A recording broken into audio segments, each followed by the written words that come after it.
Material पढ़ना है, उस मटेरियल को इस तरीके से याद करना है। किसी को फर्स्ट टाइम में वो समझ में आ जाएगा, किसी को सेकंड टाइम में आ जाएगा, किसी को थर्ड टाइम में आ जाएगा। तो उससे किसी को घबराने की ज़रूरत नहीं है कि थर्ड टाइम वाला बैठ रहा है, फोर्थ टाइम वाला बैठ रहा है, बिल्कुल घबराने की ज़रूरत नहीं है। और अभी तो मुझे भी नहीं पता कि मेरा क्या होने वाला है, नहीं होगा तो अगली बार मैं फिर से वापस दूंगा। लेकिन सब और हर साल पेपर अलग आता है, तो बिल्कुल नहीं घबराना, सब एकदम पॉजिटिव मोटिवेशन के साथ रहो और मस्त एकदम मस्त रह के पढ़ाई करो। टेंशन मत लो कि यूपीएससी में इतने लोग बैठ रहे हैं, कुछ नहीं है, अपनी खुद पे फोकस करो, अच्छा होगा। प्रतीक नायक सर के नोट्स थे, मन्नाल सर की इकोनॉमी के नोट्स थे, मतलब ज्योग्राफी में एनसीईआरटीज पढ़ी थी, पॉलिटी में लक्ष्मीकांत पढ़ी थी, साइंस एंड टेक के लिए संतोष सर के नोट्स पढ़े थे और करंट अफेयर के लिए ओनली आईएएस पढ़ा था, विजन आईएएस पढ़ा था। तो ये सब सेम, हर टॉपर का सेम रहता है, बस आपको तरीका। हेलो दोस्तों, आप सभी को नमस्कार और आप सभी का स्वागत है हमारे यूट्यूब चैनल पर। जैसा कि देख रहे हैं आप, अभी हमारे साथ सर है जिनका राजस्थान प्रशासनिक सेवा में 12वीं रैंक के साथ अंतिम रूप से चयन हुआ है। साथ ही साथ इन्होंने इस बार यूपीएससी का भी इंटरव्यू दिया है। तो आज हम इनसे जानने की कोशिश करेंगे कि आपने क्या टाइम टेबल फॉलो किया था, आपका कौन कौन सी बुक लिस्ट को फॉलो किया था, आपकी क्या स्ट्रेटजी थी। साथ ही साथ ये भी जानने की कोशिश करेंगे कि आरपीएससी और यूपीएससी की दोनों की पढ़ाई आपने किस प्रकार से आपने की। सर, सबसे पहले आपको बहुत बहुत बधाई। Thank you. सर, सबसे पहले आपका नाम और एजुकेशनल बैकग्राउंड के बारे में बताइए। मेरा नाम गौरव है और मैंने सबसे पहले तो माइनिंग इंजीनियरिंग में बीटेक किया है। उसके बाद मैंने आईआईटी बीएचयू से बीटेक किया है। उसके बाद मैंने जो सोशियोलॉजी है उससे मास्टर्स किया है और फिर मेरा ये यूपीएससी में मेरा प्रथम प्रयास था और आरपीएससी में मेरा दूसरा प्रयास था। सर, सबसे पहले ये बताइए कि आपको मोटिवेशन कहाँ से मिला कि मुझे सिविल सर्विस एग्ज़ाम की तरफ ही जाना है। इसमें मेरा कोई स्टार्टिंग से कोई खास मोटिवेशन नहीं था। मैंने पहले इंजीनियरिंग किया क्योंकि आईआईटी से इंजीनियर बनना मेरा मेन टारगेट था। उसके बाद मैंने गेट का भी एग्ज़ाम दिया था, गेट में भी मेरी अच्छी रैंक थी और मेरी जॉब भी लग गई थी। उसके बाद मैंने देखा कि उस टाइम पे कि घर पे आया, मैंने देखा कि लोगों के बीच में प्रशासनिक सेवाओं का कितना क्रेज़ है। तो मैंने सोचा कि इसमें भी एक अटेम्प्ट लिया जाए। तो मेरे को थोड़ा पहले डाउट था कि मैं हिस्ट्री, ज्योग्राफी ये सब चीज़ें याद कर पाऊँगा या नहीं कर पाऊँगा। हमेशा से इंजीनियरिंग का बैकग्राउंड रहा है। फिर धीरे धीरे मेरे को लगा कि मैं ये सब कर सकता हूँ। फिर मैंने सोचा अब इसमें ट्राई करना चाहिए। सर, आपको सिविल सेवा जाने के लिए आपका मेन मुख्य उद्देश्य क्या था? मेन उद्देश्य, जैसे मेरे बड़े पापा थे, वो पहले से जो सिविल सर्विसेज से राजस्थान अकाउंट सर्विसेज से रिटायर हुए थे। उन्होंने मेरे को इसके लिए मोटिवेट किया था कि हम सोसाइटी के अंदर जितनी प्रॉब्लम्स है, एक आदमी सारी प्रॉब्लम दूर नहीं कर सकता। 100 प्रॉब्लम होंगी, 200 प्रॉब्लम होंगी, उनमें से हम 1-2 तो पक्का दूर कर सकते हैं। वो दूसरी जो जॉब्स हैं उनके अंदर हम अपना कैरियर बना सकते हैं, पैसे काफ़ी कमा सकते हैं, लेकिन इसमें चेंज नहीं ला सकते। और थोड़ा बहुत चेंज लाए बिना आदमी को सेटिस्फेक्शन नहीं मिलता, वर्क सेटिस्फेक्शन नहीं मिलता। मैंने कहा कि 1-2-3 साल हम तैयारी कर सकते हैं, मेहनत कर सकते हैं, तो बाकी रेस्ट ऑफ द लाइफ हमें अफसोस नहीं होना चाहिए कि उस समय हम ये कर लेते तो पता नहीं क्या हो जाता। इसलिए मैंने ट्राई किया। सर, ये बताइए कि आपने आरपीएससी और यूपीएससी को दोनों को मद्देनजर रखते हुए दोनों के साथ पढ़ाई किस प्रकार की? देखो, बाकी जो स्टेट पीसीएस है उनका सिलेबस तो काफ़ी यूपीएससी से मिल गया है, लेकिन आरपीएससी का सिलेबस थोड़ा सा अलग है जी। तो हमें दोनों का मैनेज करने के लिए दोनों का सिलेबस पूरा याद रहना चाहिए, वरना हम अननेसेसरी चीज़ें पढ़ेंगे। और दोनों का सिलेबस के साथ दोनों का वेटेज भी ध्यान में रहना चाहिए कि कौन से सब्जेक्ट का कहाँ पे कितना ज़्यादा वेटेज है। अब जैसे कि प्रीलिम्स पास करना है, आपको 99 कट ऑफ जाती है, तो आपको 110 नंबर के आसपास लाना है। तो 110 नंबर के लिए आपकी पूरी स्ट्रेटेजी होनी चाहिए कि यदि मैं राजस्थान हिस्ट्री को छोड़ भी दूं, यदि 5-6 क्वेश्चन छोड़ भी दिए तो मेरे पास 144 क्वेश्चन और हैं, तो उनसे क्या मैं 110 नंबर ला पाऊंगा? अब यदि इंडियन हिस्ट्री है वो यूपीएससी में भी पढ़नी है, उधर भी पढ़नी है। इंडियन पॉलिटी है, वैसे इंडियन इकोनॉमी है, इंडियन ज्योग्राफी है, साइंस एंड टेक्नोलॉजी है, करंट अफेयर है, वो तो सेम है दोनों के लिए। तो उनको आपको ज़्यादा टाइम देना है क्योंकि वो 2 जगह काम आएंगे। जो एक ही जगह काम आ रहा है उसमें इतना कर लेना है कि इजी क्वेश्चन गलत ना हो, जो मीडियम तक अपन सही कर लें। हार्ड क्वेश्चन है तो उनको छोड़ दो, कोई ज़्यादा फर्क नहीं पड़ता, 50% से ज़्यादा कभी कट ऑफ जाएगी नहीं। तो मेरी तो यही स्ट्रेटेजी रहती थी इन दोनों की। सर, आपका यूपीएससी में ऑप्शनल क्या था? यूपीएससी में मेरा ऑप्शनल एंथ्रोपोलॉजी था। अच्छा सर, आपका सब्जेक्ट क्या, सब्जेक्ट क्या, मीडियम कौन सा था आपका? मीडियम मेरा जो इंटरव्यू का मीडियम था वो तो हिंदी था, परंतु जो मेरा मेंस का जो मीडियम था वो इंग्लिश था, आरपीएससी में भी और ये यूपीएससी में भी। अच्छा सर, आपका फर्स्ट अटैम्प्ट था ये? हाँ, यूपीएससी में मेरा फर्स्ट अटैम्प्ट। सर, बहुत सारे स्टूडेंट जो मैंने कल इंटरव्यू लेने गए थे यूपीएससी भवन में, जिनसे भी उनको पूछ रहे थे कौन सा अटैम्प्ट है, थर्ड अटैम्प्ट है, फोर्थ अटैम्प्ट है, लेकिन सर आपने फर्स्ट अटैम्प्ट में इंटरव्यू तक पहुँचे, ये सर सबसे बड़ी बात थी आपने। तो आपने किस प्रकार किया ये? देखो सबसे पहले यार देखो ये एकदम जर्नी फिक्स है। इस जर्नी के अंदर हमें एक फिक्स स्ट्रेटेजी होनी चाहिए कि इस तरीके से इतना मटेरियल पढ़ना है, उस मटेरियल को इस तरीके से याद करना है, इस तरीके से रिप्रोड्यूस करना है और इस तरीके से एग्जाम में लिखना है। अब किसी को फर्स्ट टाइम में वो समझ में आ जाएगा, किसी को सेकंड टाइम में आ जाएगा, किसी को थर्ड टाइम में आ जाएगा।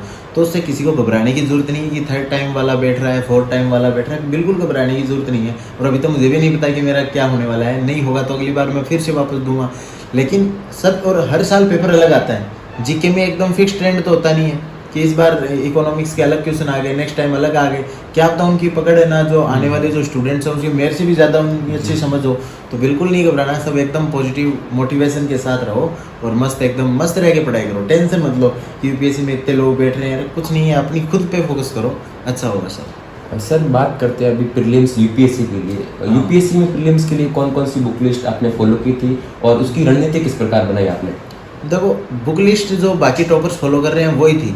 स्पेक्ट्रम के नोट्स थे, प्रतीक नायक सर के नोट्स थे, मन्नाल सर की इकोनॉमी के नोट्स थे, मतलब ज्योग्राफी में एनसीईआरटीज पढ़ी थी, पॉलिटी में लक्ष्मीकांत पढ़ी थी, साइंस एंड टेक के लिए संतोष सर के नोट्स पढ़े थे और करंट अफेयर के लिए ओनली आईएएस पढ़ा था, विजन आईएएस पढ़ा था। तो ये सब सेम, हर टॉपर का सेम रहता है, बस आपको तरीका अलग से ढूंढना पड़ता है कि किस तरीके से मेरे को याद होगा। सबका माइंड है वो अलग अलग तरीके से है।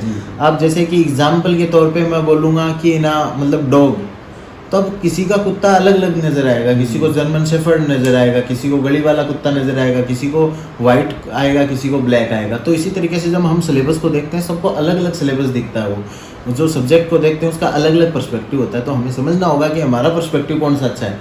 और फिर जो बहुत साइंटिफिक तरीके हैं पढ़ने के, कम से कम 15-20 तरीके हैं, उनके बारे में गूगल करो, यूट्यूब पे देखो कि कौन कौन से साइंटिफिक तरीके हैं कि जिनसे स्टडी की जा सकती है। और उन स्टडी के बाद है ना अपने को देखो कि हमारी जो स्टाइल है उसको कौन सा सूट कर रहा है और उसके हिसाब से फिर स्टडी करनी चाहिए हमें। सर अभी बात करते हैं मेंस की। आपने मेंस में आंसर राइटिंग स्किल कैसे डेवलप की? हाँ, ये सबसे इम्पोर्टेंट एस्पेक्ट है दोनों में, आरपीएससी में और यूपीएससी में भी। तो इसमें सबसे पहले हमें देखना पड़ता है कि इंट्रोडक्शन कैसे करें। आप कोई भी कॉपी पढ़ता है सबसे पहले इंट्रोडक्शन को पढ़ता है, तो उसको मतलब मज़ा आ जाना चाहिए। मतलब जब पूरा क्वेश्चन पढ़ो आप, उस पूरा क्वेश्चन पढ़ने के बाद उस क्वेश्चन की एक थीम होती है जिसको मतलब ज़्यादातर मैं जिन टीचर से बात करता था वो बोलते थे कि इसका मर्म क्या है। उस मर्म को जान लो और पहली लाइन में लिख दो ताकि उसको समझ में आ जाए कि हाँ भाई इसने ना क्वेश्चन को पहचान लिया है। फिर जो कंटेंट की बारी आती है ना, कंटेंट के अंदर बहुत सारी डायमेंशन लिखो। जितनी ज़्यादा आप डायमेंशन लिखोगे तो उसको समझ में आएगा एग्जामिनर को कि बच्चे को बहुत ज़्यादा नॉलेज है, हर सब्जेक्ट से ये इंटरकनेक्ट कर सकता है। उसके बाद उसको सजावट के तौर पे कमिटी का नाम लिखो, डाटा लिखो, कोई कमीशन बैठा हुआ उसका लिखो, बेस्ट एग्जाम्पल लिखो, कोई दूसरे देश की केस स्टडी लिखो, कोई कॉन्स्टिट्यूशन का आर्टिकल याद आ रहा है तो वो लिखो, या फिर किसी दूसरे सब्जेक्ट का कुछ डाटा है तो वो लिखो। इस तरीके से उसको पूरे को हम सजा सकते हैं। और यदि जब पूरा क्वेश्चन सजा हुआ रहेगा, डायग्राम बना सकते हैं, फ्लो डायग्राम बना सकते हैं, मैप बना सकते हैं, ग्राफ बना सकते हैं, बहुत सारे तरीके हैं, 25-30 तरीके हैं। उनमें से हर क्वेश्चन के अंदर 2 से 3 तरीकों को आप रिपीट करो और फिर जो कंक्लूजन है उसमें जो आपने ऊपर पूरा लिखा है ना उसका एकदम सार होना चाहिए कि सर ये बात लिखी है और ये मेरा स्टैंड है। तो इस तरीके से आपको ये हैबिट है ना डेवलप करनी पड़ेगी। हम जनरली बात करते हैं, जैसे आपने मेरे से कोई क्वेश्चन पूछा, मैं आपको उसका रिप्लाई कर रहा हूँ, मतलब केवल कंटेंट कर रहा हूँ। हम कभी भूमिका नहीं बनाते और उसको कंक्लूड करने की हमारे हैबिट में नहीं है, कल्चर में नहीं है। तो इसलिए आंसर राइटिंग बहुत ज़रूरी है। आप 100 क्वेश्चन लिखोगे, 200 क्वेश्चन लिखोगे ना तो वो आदत आ जाएगी फिर आप में। अच्छा सर, आप ये बताइए कि प्रीलिम्स और मेंस में क्या बुक लिस्ट सेम होती है या अलग अलग फॉलो करनी पड़ती है? बुक लिस्ट तो जनरली वही कंटेंट है, पर्सपेक्टिव चेंज करना पड़ता है। जैसे प्रीलिम्स है, प्रीलिम्स में आपको देखना पड़ेगा कि केवल मेरे पास ऑप्शन आएंगे, तो ऑप्शन देख के भी बहुत पुरानी चीज़ मेरे को याद आ जाएगी। अब जैसे हम किसी इंसान से मिलते हैं, उसका नाम याद नहीं रहता लेकिन हम बताते हैं उसका नाम गो गो गो कुछ ऐसा, तो वो इसका आदत है गोपाल गौर कुछ याद आ जाएगा। लेकिन आपको यदि कोई भी हिंट नहीं दिया जाए ना तो आप उसको किस तरीके से याद करोगे? जैसे कि उसको किसी चीज़ से एसोसिएट करके याद करोगे। जैसे गोपाल है तो मतलब कि कृष्ण जी का नाम है तो कृष्ण जी के साथ एसोसिएट करके याद रखोगे। तो प्रीलिम्स के अंदर तो आप इस तरीके से पढ़ते हो कि ज़्यादा से ज़्यादा पढ़ लें ताकि एग्जाम में कुछ भी आए बाहर नहीं जाए और उसको हम नाम याद आ जाएगा ऑप्शन को देख के। लेकिन मेंस के अंदर कोई भी ऑप्शन नहीं है, सब्जेक्टिव पेपर है, तो उसको आपको एसोसिएट कर करके उन चीज़ों को याद करना पड़ता है। तो थोड़ा सा पर्सपेक्टिव में चेंज है। बाकी जो मार्केट के अंदर जितने भी टॉपर्स हैं या जो विजन के वैल्यू एडेड मटेरियल हैं, बाकी जो आजकल कोचिंग वाले जो क्वालिटी इंप्रूवमेंट के लिए जो देते हैं टॉपिक्स वगैरह, वो काफ़ी अच्छे हैं, किसी भी कोचिंग के देख लो काफ़ी अच्छे हैं। तो हमने अच्छा सर, यूपीएससी की जर्नी के लिए निरंतर हर चीज़ पढ़ाई के लिए भी निरंतर जरूरी है। सर बात करते हैं मतलब कि मेरे कहने का मतलब ये है कि अपन जैसे 7 दिन का अपन गैप पड़ गया पढ़ाई के बीच में, फिर अब पढ़ने का मन नहीं करता, वो आपने मन किस प्रकार बनाया? या देखो कि मैं ना मतलब कि जैसे मैं कभी पूरा मेरा एजुकेशन बैकग्राउंड है, उसमें मेरी कभी बढ़िया रैंक नहीं आई, तीसरी चौथी 80% 82%, यही मेरा लगभग पूरा एजुकेशन में रहा है। लेकिन उसके बाद जैसे मैंने 2012 में आईआईटी वाला पेपर दिया था, AIEEE का भी पेपर दिया था मैंने, तो उन दोनों में मेरी अच्छी रैंक आ गई थी। उसके बाद जैसे मैंने कॉलेज पूरी होने के बाद गेट का पेपर दिया था, उसमें भी मेरी 80 रैंक थी। उसके बाद मैंने मास्टर्स किया, मास्टर्स के बाद जब मैंने नेट दिया तो नेट भी क्वालिफाई कर लिया था मैंने। उसके बाद RS वाला भी क्वालिफाई हो गया था, इसके बाद अब UPSC वाला भी क्वालिफाई हो गया। तो मुझे ऐसा लगता है कि मतलब मेरी जो एग्ज़ाम स्पेसिफिक तैयारी होती है, और उसके लिए मैं क्या है कि मतलब ये जो डिसकंटिन्यूटी वाली बात करते हो ना, वो बहुत ख़राब है, क्योंकि उसके बाद दिमाग से चीज़ें वो रिलेट नहीं हो पाती। आप लगातार पढ़ो, 6 घंटे ही पढ़ो चाहे, अब लोग बोलेंगे कि 6 घंटे में कैसा सिलेक्शन होता है, लेकिन लगातार पढ़ो, आप एक भी दिन ब्रेक नहीं करोगे ना, तो चीज़ें आपस में डॉट कनेक्ट होते जाएंगी और वो लास्ट में जाके बहुत बड़ा होगा। और कंपटीशन एग्ज़ाम और जो बोर्ड के एग्ज़ाम थे या उनमें थे, उनमें आप याद कर लो, क्रेम कर लो, किताब को रखो, बार बार पढ़ो, क्रेम करके काम चल जाता है। यहाँ इतने बड़े ये जो कंपटीशन वाले एग्ज़ाम हैं, तो इनके अंदर क्रेमिंग का काम नहीं चलेगा। आप कंसेप्ट को समझो कि ये क्यों पढ़ा रहे हैं, हमें क्या ज़रूरत है, इसके नीचे की अंडरलाइन थॉट क्या है, मेरे को यदि वापस से पूछेंगे तो मैं किस तरीके से बताऊंगा, किस तरीके से सिस्टेमेटिक बताऊंगा ताकि सामने वाला पढ़ने वाला खुश हो। तो इस तरीके से आपको कंपटीशन एग्ज़ाम की एक स्पेसिफिक अलग से माइंडसेट तैयार करना पड़ेगा। अच्छा सर, बात करते हैं अभी इंटरव्यू की। आपने इंटरव्यू की तैयारी की या आप ऐसे इंटरव्यू देने गए, या इंटरव्यू की तैयारी करनी चाहिए, और इंटरव्यू की तैयारी किस प्रकार करें? इंटरव्यू की देखो तैयारी है, सबसे पहले तो हमने जो डेप दिया है डिटेल्ड एप्लीकेशन फॉर्म, उसका पूरा एकदम आपको डिटेल्ड पता होना चाहिए कि इस फॉर्म के अंदर क्या लिखा हुआ था और क्या उसकी तैयारी करनी है। अब उसके लिए हम पहले तो खुद से एनालाइज करें कि हमने इतनी डिटेल दी है, इसमें क्या क्या क्वेश्चन बन सकते हैं, लेकिन आप कभी भी पूरा एनालाइज नहीं कर पाओगे। तो उसके बाद आप मॉक इंटरव्यू देने जाओ, मॉक इंटरव्यू देने जाओगे तो आपको डायमेंशन तैयार मिलेगी कि वो अलग पूछेंगे। जैसे मेरी हॉबी कबड्डी थी, तो मैंने कबड्डी में खुद से तैयार किया, कितने प्लेयर्स होते हैं, कितने ग्राउंड होते हैं, सब कुछ तैयार कर लिया। लेकिन फिर मैं एक मॉक में गया तो मुझे पता चला कि कबड्डी में लगने वाली चोट के बारे में पूछ सकते हैं। फिर एक मॉक में गया तो amateur kabaddi federation of India के बारे में पूछ लिया था उन्होंने। फिर एक में गया तो उन्होंने ओरिजिन के बारे में पूछ लिया। फिर एक में मॉक में गया तो उन्होंने ये भी पूछ लिया कि कबड्डी पे आधारित 2 मूवी का नाम बताओ। तो इस तरीके से बहुत सारे डायमेंशन हो सकते हैं, इसलिए मॉक ज़्यादा से ज़्यादा दो। तो मैंने मतलब RPSC में भी बहुत ज़्यादा ज़रूरी है, क्योंकि वहाँ फैक्चुअल नॉलेज आता है। तो फैक्चुअल नॉलेज आता है तो आप जितने ज़्यादा फैक्चुअल नॉलेज आपके पास पहले से होगा तो आप एडवांटेज में रहोगे। तो RPSC में मैंने 20 से 25 से भी ज़्यादा मॉक इंटरव्यू दिए होंगे। यहाँ UPSC में मैंने कम मॉक इंटरव्यू दिए थे, 6-7 ही दिए थे, ताकि यहाँ पे ज़्यादातर पर्सपेक्टिव बेस्ड क्वेश्चन पूछे जाते हैं, तो मैंने यहाँ कम इंटरव्यू दिए थे। अच्छा सर, ये बताइए मॉक इंटरव्यू और रियल इंटरव्यू में क्या फ़र्क लगता है आपको? जो 2-3 मुख्य जो फ़र्क हैं, उसमें पहला फ़र्क है कि वहाँ पे कोई काउंटर क्वेश्चन नहीं करते आपसे। यहाँ पे जैसे आपसे पूछा कि ये चीज़ कैसे, तो फिर आप कुछ बोलोगे, उसमें से काउंटर क्वेश्चन करते रहते हैं। तो वहाँ पे फाइनल इंटरव्यू में कभी आपसे ना काउंटर क्वेश्चन नहीं करते, तो ये बस चिल रहो उस चीज़ में। दूसरा, वो लोग बहुत ज़्यादा मैच्योर होते हैं, बहुत ज़्यादा मैच्योर होते हैं, तो वो आराम से क्वेश्चन पूछते हैं, आपकी बातों को सुनते हैं। मॉक इंटरव्यू की तरह आपको डराते नहीं है या आपको नहीं करते। आप यदि उनको पसंद नहीं आओगे तो आपको कम नंबर दे देंगे, लेकिन आपको वहाँ पे फील नहीं करवाएंगे, और आपको ऐसे फील करवाएंगे कि आपको यहाँ पे आमंत्रित किया हुआ है। जैसे RPSC में तो मेरे से पूछा था कि आपसे कौन से सब्जेक्ट से आप ऐसा चाहते हो कि आप पे कमांड है, आप कौन सा सब्जेक्ट है सब बताना चाहोगे। जैसे मैंने कहा कि साइंस एंड टेक्नोलॉजी है, तो फिर 1 या 1.5 मेंबर ने लगातार साइंस एंड टेक्नोलॉजी पे क्वेश्चन पूछे थे, तो उनको काफ़ी अच्छा लगा कि हाँ, इसको पता है कि मेरी स्ट्रेंथ क्या है। और फिर जैसे मेरे मॉक में एक साउथ इंडियन सर थे RPSC में, तो उन्होंने मेरे से पॉलिटी के बहुत क्वेश्चन पूछे थे, जिसमें सुप्रीम कोर्ट के जजमेंट वगैरह पूछे थे। तो इस तरीके से जो वहाँ पे हैं वो काफ़ी एकदम क्लियर थॉट के क्वेश्चन पूछते हैं। और यहाँ पे जैसे पूछते हैं जैसे कि दीवार के पीछे का रंग क्या है, कौन सी बस में आए, कितनी स्टेज चढ़े, कौन सा पेड़ था, ऐसे क्वेश्चन जनरली मैंने तो अभी तक देखे हैं। सर, कहा जाता है कि सिविल्स व एग्जाम के लिए कोचिंग एक मार्गदर्शक के रूप में कार्य करती है, क्या ये बात सही कि आपने कोचिंग ज्वाइन की या करनी चाहिए, नहीं करनी चाहिए? देखो, कोचिंग है ना, आपका काम आसान कर देगी, लेकिन काम तो आपको करना पड़ेगा। बिल्कुल। आप जैसे बस इतना मान लो कि एक आप ना चप्पल में चल रहे थे, उसने जूते दे दिए, लेकिन चलना तो आपको खुद को पड़ेगा, ठीक है। और दूसरा देखो, मैं ऐसे भी नहीं कहूँगा कि सभी बच्चे कोचिंग ज्वाइन करो, फिर आपको देखने वाले लोग होंगे वो ये बोलेंगे कि यार हम कोचिंग नहीं ज्वाइन कर सकते, वो अपने आप को कम फील करने लग जाएंगे। मैं ये भी नहीं बोलूँगा कोचिंग से एकदम परहेज रखो। तो मेरा एक अलग स्ट्रेटजी था, मेरा ये था कि जो मेरे को समझ में नहीं आएगा वो मैं कोचिंग से जाके हेल्प ले लूँगा। कोचिंग एकदम फाइनल ऐसे नहीं कि ये मैंने पूरा फाउंडेशन कोर्स ज्वाइन कर लिया अब मैं पढ़ूंगा। मेरे को टेस्ट सीरीज लिखनी है तो मैं केवल टेस्ट सीरीज लिखूंगा। मेरे को इथिक्स में एक टॉपिक में डाउट है तो मैं केवल एक टॉपिक में ना जाके उनकी हेल्प लूंगा, और वो मैं ऐसे नहीं करूंगा कि एक ही कोचिंग में जाऊंगा। जिस कोचिंग से मेरे को लगेगा कि यहाँ पे कंटेंट अच्छा है उनसे बात करो, यहाँ टीचर अच्छा है उनसे बात करो, और यदि ऑनलाइन अच्छा मिल रहा है, यूट्यूब पे अच्छा मिल रहा है या किसी भी प्लेटफॉर्म पे अच्छा मिल रहा है तो वहाँ से हेल्प लो। अच्छा सर, बहुत सारे स्टूडेंट जो अभी गांव में रहकर प्रिपरेशन कर रहे हैं, तो क्या उन्हें जयपुर या दिल्ली आना चाहिए या फिर गांव में रहकर पढ़ाई करनी चाहिए? तो आप जैसा कि आप दिल्ली में आकर पढ़ाई कर रहे थे तो आपको कितना बेनिफिट हुआ? देखो, मैंने आरपीसी की जो जितनी तैयारी की थी ना पूरी घर से की थी। अच्छा। क्योंकि कंडीशन भी ऐसी थी, कुछ मेडिकल कंडीशंस के कारण मुझे घर पे रुकना पड़ा था, तो लेकिन आराम से तैयारी हो सकती है। और यूपीएससी की भी तैयारी में मोस्टली आधा जो टाइम था मैंने घर पे ही तैयारी की थी। मुझे केवल जो ऑप्शनल सब्जेक्ट था, ऑप्शनल मैंने एंथ्रो लिया था। मेरा जो ग्रेजुएशन हुआ है वो माइनिंग में हुआ है, फिर मैंने सोशियोलॉजी में एमए किया, मेरा ऑप्शनल एंथ्रोपोलॉजी था। तो मुझे एक अननोन सब्जेक्ट के बारे में जानना था और मेरे पास समय बहुत कम था, केवल 3-4-5 महीने बचे थे उस टाइम पे प्रीलिम्स के। तो इसलिए मेरे को था कि यदि कोई भी टीचर हो 3 महीने में 3-3.5 महीने में मेरी हेल्प कर दे, तो इसलिए मैं आया था। जीएस की मैंने यहाँ भी कोचिंग नहीं ली थी, जीएस को मैंने खुद से ही कवर किया था।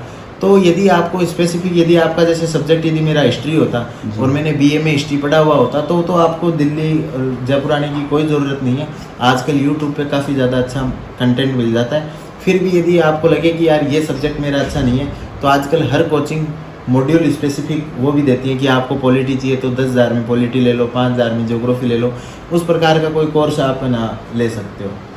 सर, जैसा कि आप इंटरव्यू देने गए थे उस टाइम अगर आपका लैंग्वेज इंग्लिश है, ठीक है, अगर आप हिंदी में ऐसा कोई वर्ड बोल जाते हो इंटरव्यू में तो क्या मार्क्स कटेंगे या फिर ऐसा कुछ होता है क्या? नहीं, वो बहुत लाइटली होते हैं। वो मतलब बहुत सारे बोर्ड मेंबर तो बोल देते हैं आप हिंदी बोलो, इंग्लिश बोलो, मिक्स बोलो, कोई फ़र्क नहीं पड़ता। आपका ना हमें क्वालिटी दिखनी चाहिए कि आपके अंदर ऑफिसर वाली क्वालिटी है क्या, आप उस डायमेंशन में सोच पा रहे हो क्या, आप घबराते तो नहीं हो ना, कॉन्फिडेंट तो रहते हो ना।